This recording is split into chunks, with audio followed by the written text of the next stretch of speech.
in both hieroglyphs and Greek. It provided the crucial clues which British and French scholars used to decipher the writings of ancient Egypt. That's the usual story one hears. But Dr. Al-Dali has made a discovery that dramatically alters it. He has recently unearthed a number of rare works by the Islamic scholar Ibn Wahshiyya. What he did was figure out a correspondence between hieroglyphs like these and letters in the Arabic alphabet. If you look here, for example, at Ibn Wahshiyya's manuscript, you see he's giving us the Egyptian hieroglyphic signs that have phonetic value underneath. Yes, and they have the phonetic value in Arabic underneath. So look very carefully at this one. He says "seen" underneath that seat. Yes. Now look at this seat here. That is S. That seat in Egyptian hieroglyphic is used for the sign S, seen, which is what you see here, seen. That is the name of the god Osiris. Osiris. Oh, with an S. That's the seen. This is the letter H. This one here. This is the ha. The water wave Right. is the letter N, or noon in Arabic. T, and the letter F. These are all letters. These are all letters. But then he realized... But how did he decipher the hieroglyphs? The one good thing about the early Arab scholars was their ability to link ancient Egyptian language, we call hieroglyphic, to link it with their own contemporary Coptic. They realized that Coptic is nothing but the later stage of ancient Egyptian language. And they realized this because the translation movement had literally placed hundreds of Coptic texts into their hands. The scholars could now see a direct link between hieroglyphs and Arabic. What fraction of these symbols would have been correctly deciphered?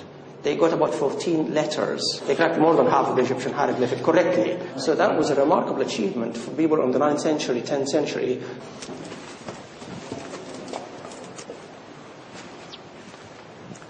Well, that's probably the biggest revelation for me so far on my travels, that Egyptology didn't begin in the 19th century. Yet again, it seems that Islamic scholars actually cracked hieroglyphics, and they cracked it for strange reasons. They cracked it because they were interested in astrology and alchemy. But here is another example of this amazing translation movement. They weren't just translating Greek and Indian and Persian texts, they were translating Egyptian hieroglyphics as well. Absolutely incredible.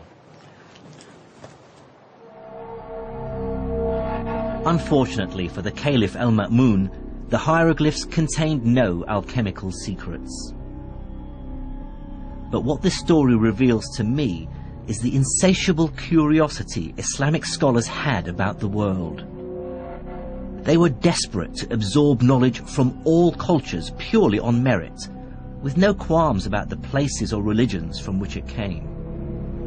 Most intellectual traditions, including, if I may say so, our own, tend to work very hard to keep everybody else out.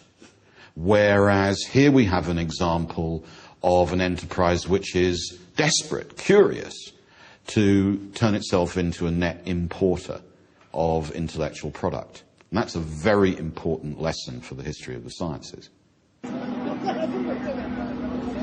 I was soon to see just how dramatically this fueled scientific innovation. But it's worth remembering that the translation movement wasn't just about science and medicine. As the capital Baghdad sat in the center of a vast, successful empire, it became home to an extraordinary flourishing of all kinds of culture.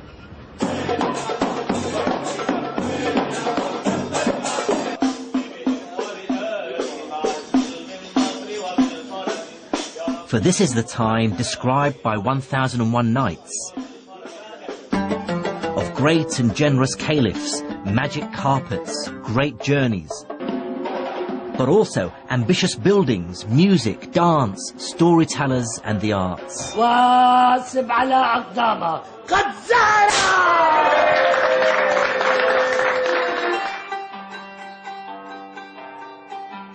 Baghdad was such a cultured and vibrant city that one traveller of the time wrote, There is none more learned than their scholars, more cogent than their theologians, more poetic than their poets, or more reckless than their rakes.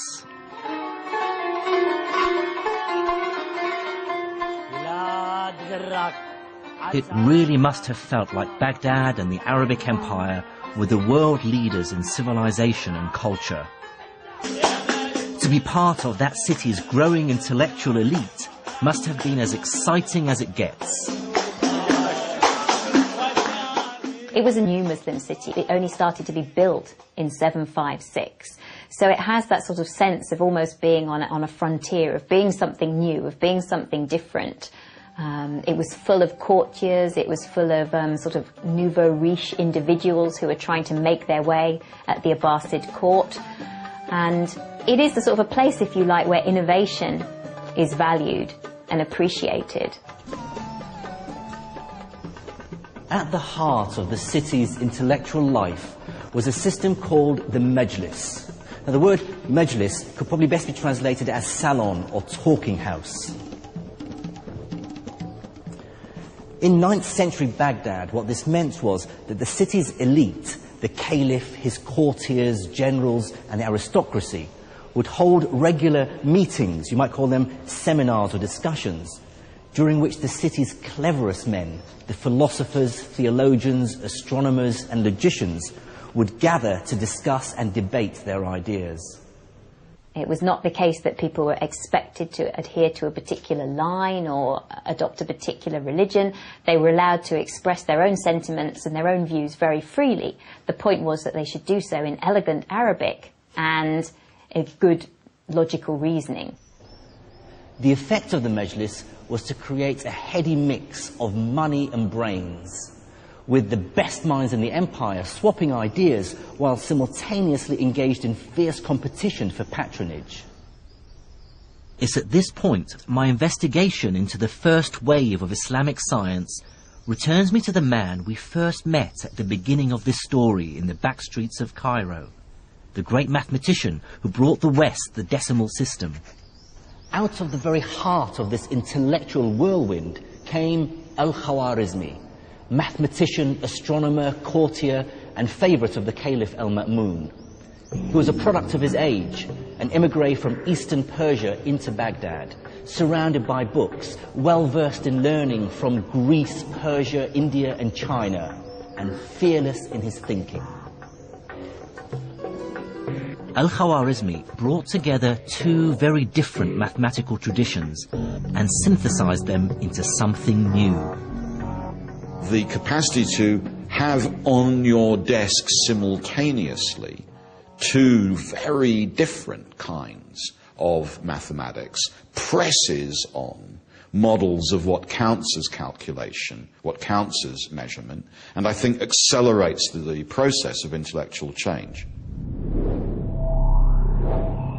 The first of these traditions came from the Greek-speaking world.